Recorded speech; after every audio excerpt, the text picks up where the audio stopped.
Pour ce qui est de Afrique Info, qui dit qu'une dame aurait été torturée, c'était ça votre question. Donc ce n'est pas torturé. Quand même, donnons leur sens à tous les mots. Pour ce que j'en ai vu, moi, je ne sais pas vous ce que vous avez vu. Voyez, moi, je relativise. J'ai vu effectivement qu'une journaliste a vu sa perruque enlevée et brutalisée. Oui, attends. Merci d'écouter. S'il vous plaît, s'il vous plaît. Je pense que, s'il vous plaît, je pense que j'ai eu la courtoisie, et écoutez bien quand je parle, parce que vous, quand vous me posez les questions, moi j'écoute. Écoutez bien. S'il vous plaît, j'ai eu la courtoisie de vous dire pour ce que j'en ai vu. Est-ce que j'ai tout vu? Est-ce que je n'ai pas tout vu? Je ne sais pas. Moi, je parle de ce que j'ai vu.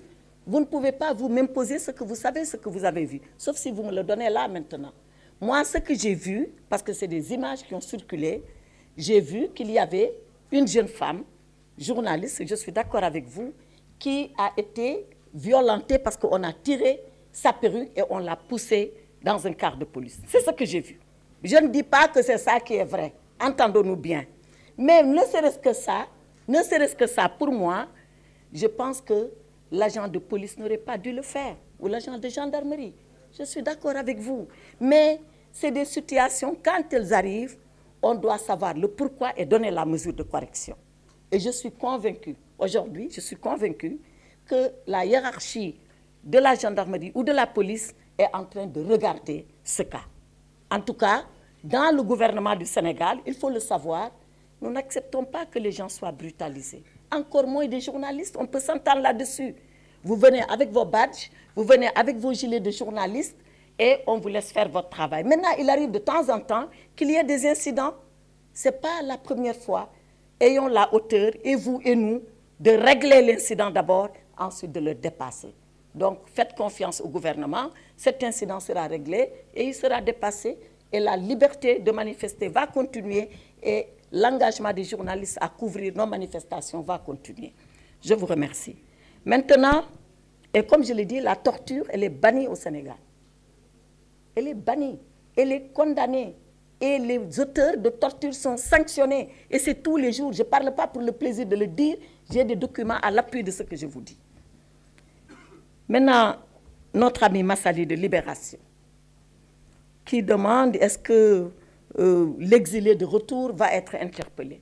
La seule chose que je peux dire, c'est que le Sénégal, c'est encore un état de droit. Je viens de vous rappeler tout à l'heure, dans mes propos liminaires, que ceux-là qui ont été relâchés, entre guillemets, ils bénéficient de liberté provisoire. Ils ne sont pas encore définitivement jugés et relaxés. Ils bénéficient de liberté provisoire. Donc c'est pour vous dire que la loi, elle va s'appliquer. Dans quel sens? Je ne sais pas, c'est aux juges qui vont juger de le dire.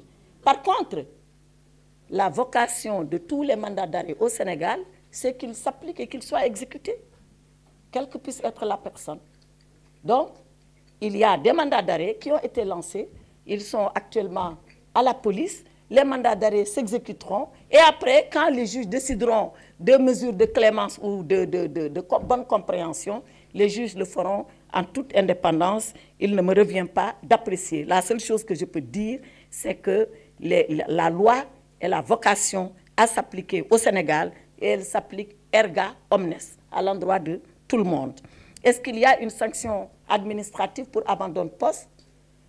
Je ne sais pas ce qu'il en est. Je sais qu'il y a juste un dossier disciplinaire qui relève du ministère de la fonction publique, qui lui aussi, à son tour, appréciera, comme moi, le ministre de la Justice, j'apprécie quand il en est question des procédures ou du droit en général. Dernière question, c'est celle qui m'a été posée par le représentant de l'AFP. Qu'en est-il? Est-ce qu'il y a une liberté provisoire qui se prépare pour Bassirou... Madame, vous voulez parler? D'accord. Pour Bassirou Diomaye Faye et pour M. Ousmane Sonko. La seule chose que je peux dire les concernant, c'est que ce que nous sommes en train de faire, comme je l'ai dit, on ne le fait pas de façon massive comme ça, pour notre bon vouloir ou à la tête du client. Nous le faisons, je l'ai dit, parce qu'il y a des dossiers qui s'apprécient au cas par cas en fonction des éléments objectifs qu'il y a dans le dossier. Pour le moment, c'est là où nous en sommes. Est-ce que nous aurons encore un autre lot de dossiers à apprécier objectivement et à voir ce que nous allons faire? Certainement que oui. Mais quand je dis oui, ça ne veut pas dire libération de tout le monde, ça veut dire encore libération au cas par cas. Tout est possible selon la loi, tout est possible selon la procédure, tout est possible selon les éléments qui figurent au dossier. Libéré. Je pense, monsieur le directeur de l'administration pénitentiaire pourra me rectifier, 344 personnes ont bénéficié, je précise encore, de liberté provisoire. Il en reste à peu près 272, puisque c'était 500 et quelques qui étaient sous ces conditions. En tout cas, ici à Dakar, je ne parle pas des régions, où la même chose est en train d'être faite. C'est-à-dire, examen au cas par cas, est-ce que les conditions sont requises pour une liberté provisoire, et demander au procureur de demander la mesure au juge d'instruction, qui, s'il l'accepte, mettra en œuvre. Ibrahim. On va prendre un deuxième lot de 5. Madame Crou, je crois, je m'excuse si ce n'est pas de l'agence Reuters. Est-ce que le candidat Bassirou Diomaye Faye va être consulté? C'est bien cela. Monsieur le Président de la République a décidé de convier les acteurs, mais pas seulement les acteurs politiques, également les forces vives du pays à un dialogue. Et ce dialogue, je ne sais pas qui répondra. C'est une décision volontaire pour pouvoir répondre à ce dialogue-là. Je n'en connais pas encore les termes de référence. Il appartiendra à Monsieur le Président, aux acteurs de ce dialogue, d'en définir les termes de référence et les sujets à discuter. Donc, je ne veux pas m'étendre sur cela. Mais est-ce que Bassirou Diomaye Faye ira au dialogue? Il y a deux conditions à cela. Qu'il soit libre et qu'il accepte. Voilà les conditions. S'il est libre et qu'il accepte, il sera au dialogue. Quand est-ce qu'il sera libre? J'y ai répondu tout à l'heure. Si on estime que les conditions de son dossier, parce qu'encore une fois, et je reviendrai là-dessus et je voudrais insister, ce n'est pas parce qu'on est en prison que tout de suite on doit dire oui, oui, oui, je vais être libéré. Je l'ai dit, les procureurs apprécient au cas par cas. Donc, c'est ça que je peux répondre sur cette question-là. S'il est libre et s'il veut aller au dialogue. Madame Diop de Las, pourquoi nous décidons de décrisper l'espace politique maintenant? Moi, je vais au-delà de l'espace politique, je dis l'espace social. Je l'ai rappelé tout à l'heure dans mon propos introductif.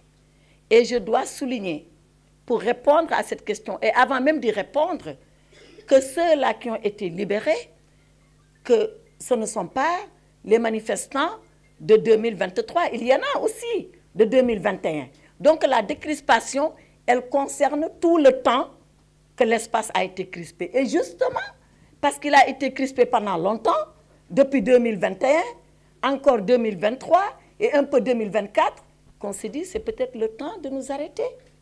Et nous arrêter parce qu'on va à une échéance majeure. Choisir un président de la République dans un pays, ce n'est pas n'importe quel moment.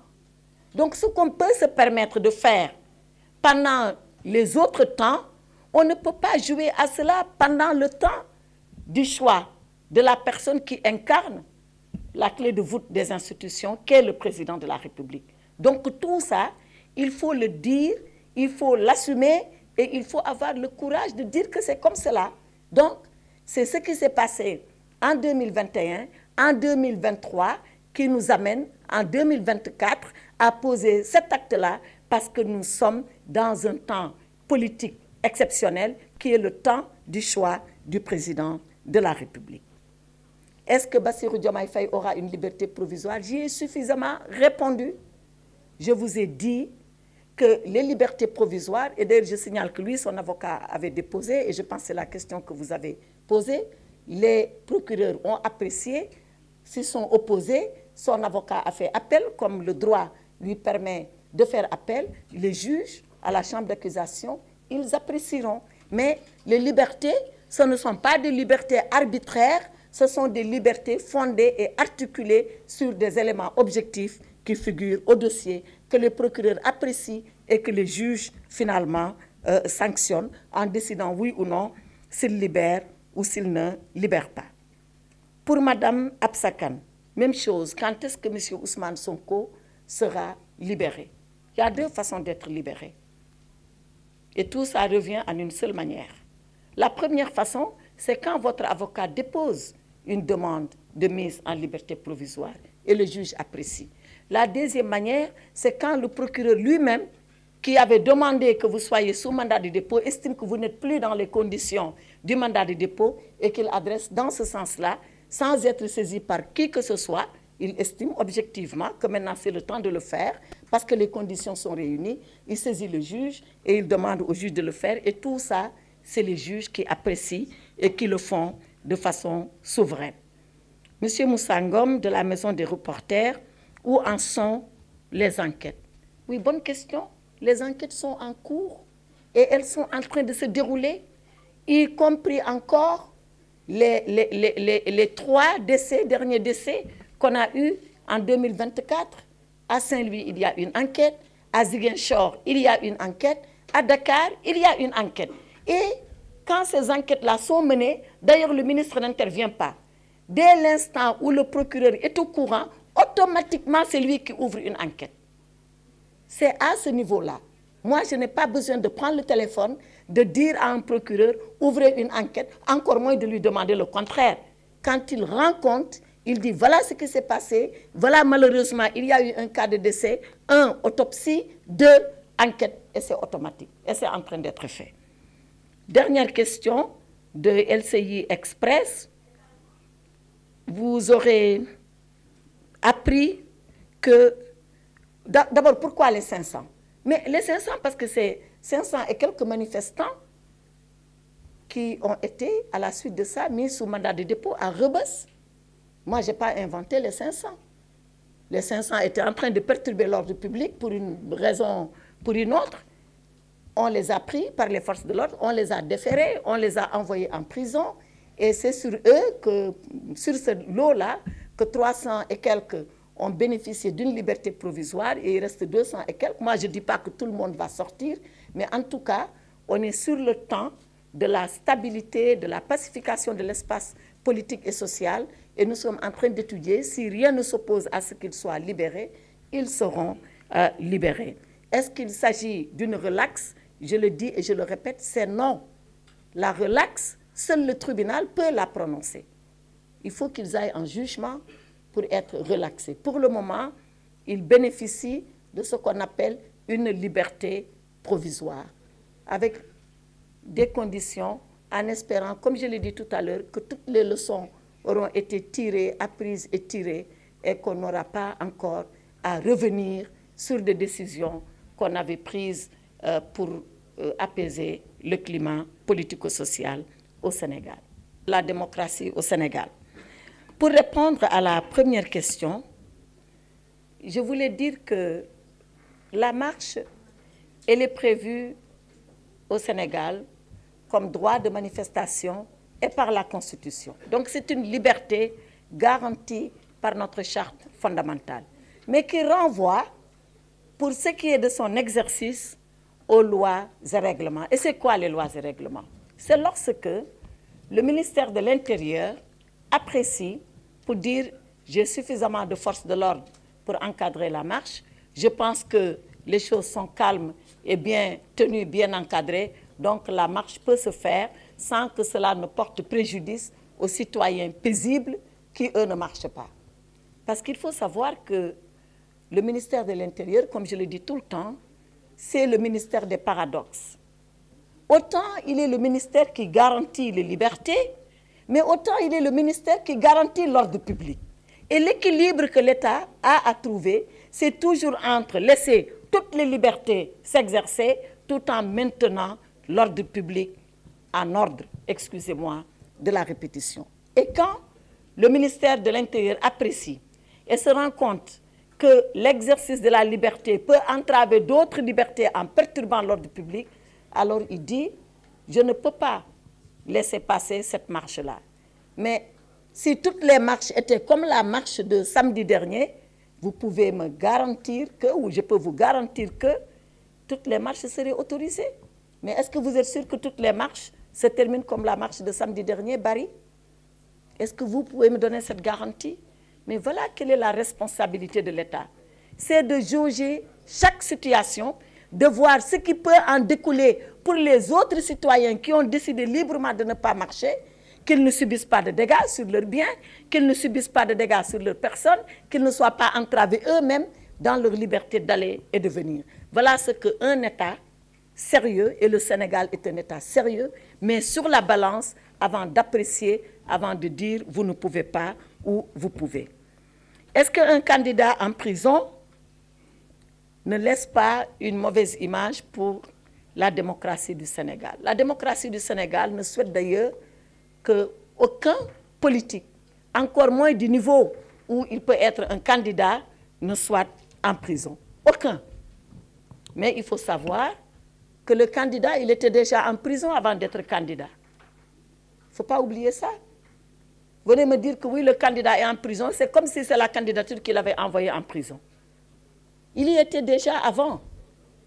Mais tout ça, comme je l'ai dit, tout ça, il est libre, étant en prison, d'être candidat. Parce que comme je l'ai dit, la détention provisoire ne suspend pas, n'anéantit pas tous ses droits en tant que citoyen. Il peut être en détention provisoire et être candidat. La preuve. Mais c'est ça qui prouve d'abord que le Sénégal est une démocratie. Si nous, le fait qu'il soit en prison, si nous, on s'était dit, parce qu'il est en prison, il ne peut pas être candidat, mais il ne serait pas passé comme candidat. Il a fait son parrainage, il a déposé son dossier. Le Conseil constitutionnel a arbitré comme tous les candidats qui sont dehors et qui sont libres. Ça, c'est la preuve que le Sénégal est un État de droit. Maintenant, est-ce qu'on va le libérer parce qu'il est candidat? Je rappelle le principe, et avant de parler de la mise en œuvre. Le principe, c'est que la candidature n'est pas une condition de liberté provisoire. Il faut le savoir. La mise en œuvre, c'est lorsque, et je le dis, je le répète, lorsque les procureurs vont s'assurer que les conditions sont réunies pour qu'il soit libre, qu'ils demandent sa libération. Et comme je l'ai dit, quand on arrivera à ça, il n'y a pas de problème, la liberté sera accordée. Mehdi Maram Ndiaye, sur le Conseil constitutionnel et dans les meilleurs délais. Mehdi Maram Ndiaye, vous me demandez d'aller me mettre dans la tête du Conseil constitutionnel pour savoir ce qu'il a entendu par meilleur délai. Moi, en tout cas, j'ai ma signification de meilleur délai. Mais est-ce que c'est la signification du Conseil? Ce qui est ici le plus important, ce n'est pas moi ce que je pense de meilleur délai. Ce n'est pas moi ce que je pense de meilleures conditions. C'est ce que le Conseil a voulu dire en disant meilleur délai. Or ça, le président de la République a dit deux choses. Un, j'ai pris acte de la décision du Conseil avec les meilleurs délais dedans. Deux, je convoque un dialogue, des concertations qui vont déboucher certainement sur un dialogue et on s'entendra sur les termes de référence de ce dialogue. Moi, il ne m'appartient pas. D'ailleurs, moi, je ne suis même pas acteur de ce dialogue. Les acteurs du dialogue viendront. Par contre, ce que je pense du dialogue, moi, c'est que le dialogue est une vertu au Sénégal. C'est une règle fondamentale de notre société. C'est une valeur de notre culture. Et que chaque fois qu'on a appelé à un dialogue, moi, en tout cas, acteur politique, j'ai répondu à ce dialogue-là, quels que puissent être les auteurs, les circonstances et le cadre dans lequel ce dialogue devait se dérouler. Donc, moi, si j'ai quelque chose à dire d'un point de vue personnel, c'est de recommander à tous ceux-là qui sont appelés d'aller répondre à ce dialogue, parce que c'est comme cela que la démocratie du Sénégal s'exerce. Je le dis toujours, la démocratie, ce n'est pas des règles. Sinon, les règles, elles sont universelles, tout le monde les connaît. C'est surtout les acteurs, de ce qu'ils pensent de ces règles-là, de ce qu'ils pensent aller au-delà de ces règles-là, pour pouvoir être ensemble et continuer ensemble à faire vivre le Sénégal, sa politique et sa démocratie. Voilà le sens du dialogue auquel Monsieur le Président a été appelé. Mais c'est quoi meilleur délai? J'ai ma définition. Est-ce que c'est celle du Conseil? Je ne sais pas. Est-ce que ce n'est pas celle du Conseil? Je ne sais pas. les acteurs, différents acteurs conviés, diront eux, c'est quoi leur entendement du meilleur dialogue, du meilleur délai, et à ce moment-là, on verra à quoi le Sénégal sera jugé pour la prochaine élection présidentielle. Monsieur aussi de l'agence de presse sénégalaise, qui m'a posé une question piège, me dit, est-ce que ceux qui ont été libérés sous caution, combien ils sont et combien sont ceux qui sont sous bracelet électronique? Ça, c'est aller dans le détail des libérations. On pourra vous donner les statistiques si vous les voulez. Mais pour le moment, ce que je peux dire, c'est qu'il y a 300 et quelques qui ont été libérés ici à Dakar. Il y a 200 et quelques qui attendent, peut-être d'autres encore même qui attendent, parce que leur cas n'est pas lié au cas des manifestations, pour, comme je le disais tout à l'heure, aller dans le sens de désengorger les prisons, aller dans le sens de lutter contre les longues détentions. Donc tout cela est ensemble. Il nous faut peut-être une étude beaucoup plus méticuleuse pour savoir qui a eu le bracelet, qui a eu la liberté provisoire, en tout état de cause. Comme on dit, bracelet yo, liberté yo, c'est liberté provisoire. C'est pas relax, c'est pas relâche. Donc, on parlera après. Madame Adam Diatta de Wart demande est-ce qu'il y a d'autres libérations? Est-ce qu'il va y avoir d'autres libérations? Ensuite, j'ai noté quota de prisonniers à l'île. Mais il n'y a pas de quota. C'est-à-dire, si on parle en termes de quota, comme je l'ai dit, c'est comme si nous, on faisait des libérations Yamaner, à la tête du client. Il n'y a pas de libération Yamaner. Il n'y a pas de libération à la tête du client. Toutes les libérations, elles ont été étudiées, elles ont été posées sur la table et de façon objective, avec des éléments objectifs. Le parquet a dit, je demande, je requiers la libération d'un tel, je ne requiers pas la libération d'un tel. Je donne un exemple.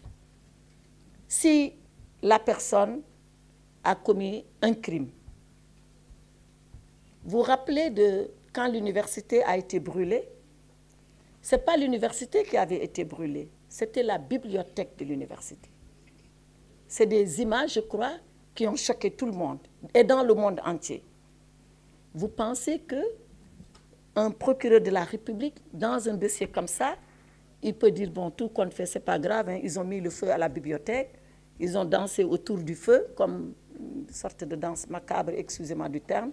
Tout compte fait, je considère que c'est rien, ils peuvent partir. Est-ce que le procureur peut apprécier comme ça? Alors que c'est criminel. Est-ce qu'entre celui-là et celui qui a jeté un caillou dans la rue, il y a une différence? Bien sûr qu'il y a une différence. Donc voilà comment les procureurs, qui sont des Sénégalais comme vous et moi, apprécient les choses et disent, bon, je vais soumettre tel cas plutôt que tel autre cas. Et quand il soumet, comme je l'ai dit encore, ce n'est pas lui qui libère, c'est un juge qui est là-bas, qui lui est totalement indépendant, qui libère. Donc, ne nous parlez pas de quotas à libérer, ne nous dites pas combien d'autres il y aura à libérer. Ce que je peux vous dire, c'est que nous sommes dans le sens de la décrispation, nous sommes dans le sens de l'apaisement, de la tension politico-sociale, et tout ce que nous pouvons mettre en œuvre pour aller dans ce sens-là, sur instruction du président, on le fera. Mais ça ne veut pas dire non-droit, ça ne veut pas dire arbitraire, ça ne veut pas dire veux-tu une liberté en voilà. On ne le fera pas comme ça. Je vous remercie. On est en train de désengorger les prisons et de donner des bracelets électroniques. Et sur ces 358 bracelets qui ont été posés, il y a 274 qui sont actifs aujourd'hui. Voilà la précision que me donne Monsieur le procureur général. Merci. C'est Mehdi Madame Diaye, oui. Qu'est-ce qu'il y a? Je sais que 2 avril, c'est très célèbre maintenant. Peut-être même plus que 4 avril. Or, nous devons regarder 4 avril et pas 2 avril. Oui.